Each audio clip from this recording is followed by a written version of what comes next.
নমস্কার বন্ধুরা, অঙ্কিতার রান্নাঘরে আবারও একটা নতুন রেসিপি নিয়ে চলে এসেছি। আজকে বানাবো গাজর কা হালুয়া বা গাজরের হালুয়া। গাজরের হালুয়া অনেক টাইপের বানানো যায়।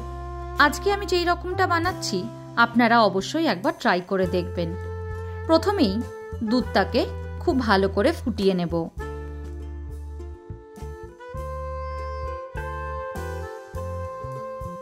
গ্যাসের ফ্লেমটাকে একদম লোতে করে রেখে দুধটাকে একটু সময় নিয়ে ঘন করে ফুটিয়ে নেব।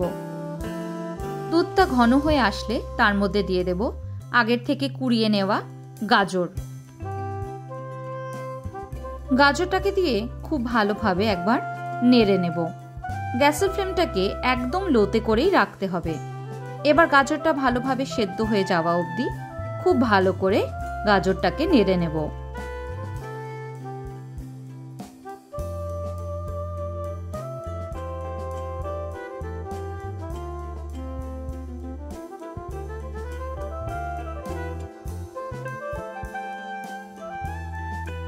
কুড়ি মিনিটের জন্য আমি খুব ভালোভাবে গাজরটাকে সেদ্ধ করে নিয়েছি।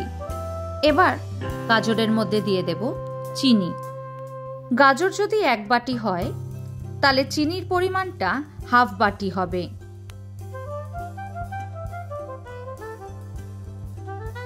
চিনিটা দিয়ে অনবরত নাড়তে থাকতে হবে যাতে নিচে লেগে না যায়।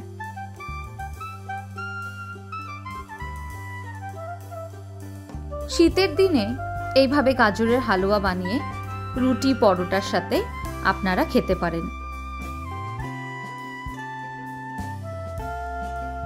এবার দিয়ে দেব সন্দেশ। আমি এখানে নলেন গুড়ের সন্দেশ ব্যবহার করেছি। শীতের দিনে আপনারা যে কোনো দোকানেই নলেন গুড়ের সন্দেশ পেয়ে যাবেন। সন্দেশটা দেওয়ার ফলে গাজরের হালুয়াটার টেস্টটা দ্বিগুণ হয়ে যায়। আপনারা একবার অবশ্যই এইভাবে ট্রাই করে দেখবেন।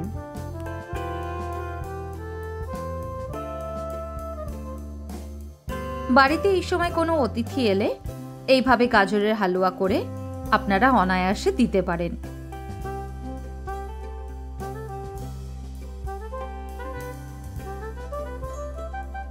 এবার দিয়ে দিচ্ছি কটা ফাটিয়ে নেওয়া এলাচ।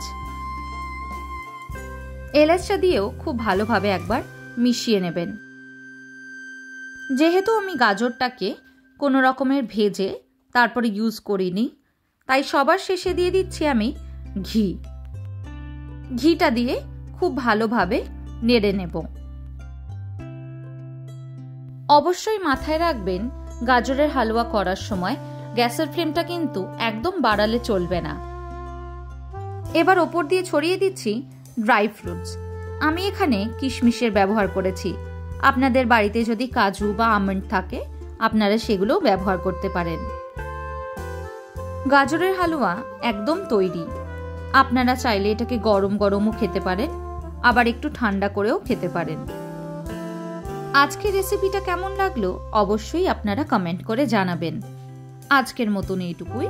আবার দেখা হবে নতুন কোনো রেসিপি নিয়ে। ভালো থাকবেন, সুস্থ থাকবেন। ধন্যবাদ।